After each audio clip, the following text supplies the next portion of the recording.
Magandang araw po mga ka-Grangski! Welcome po sa aking YouTube channel. Paki-like, share at subscribe po sa channel na ito. At ako ay nag-iiwan ng kasabihang, kapag ako ay nagigipit, sa'yo lang kakapit. Tara, magguyog-guyog tang magpasingot, maglaag-laag kuyog ang pamilya o barkada, and of course, let us show love and care to our pets and animals. Are you ready? Let's go mga ka-Grangski! For this episode, I would like to share to you our laag moments together with my Dabarkads. Yes, travel. Adventure travel is good for us in different ways.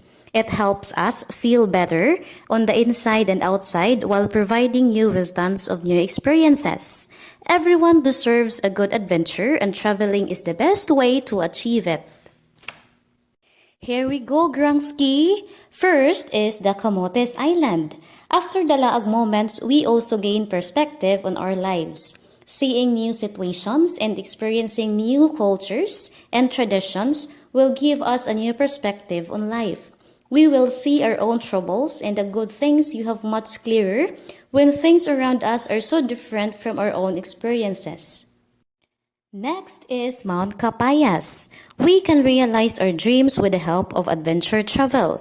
It can be something such as doing things on our own, and spending more time with our family. Whatever your dreams, you can realize them during traveling and go even farther. And I would say that this Mount Capayas lag or travel was the hardest one.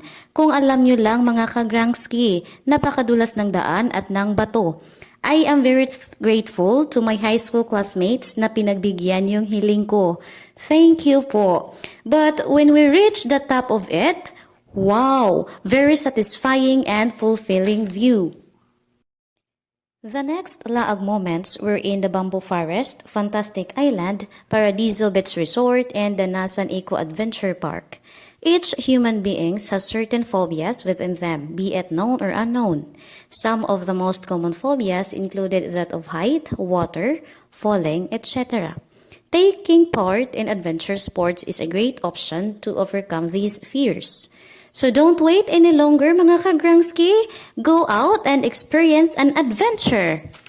Please leave your comment below kung may gusto kayong content for the next upcoming videos. Like, share, and subscribe. Bye!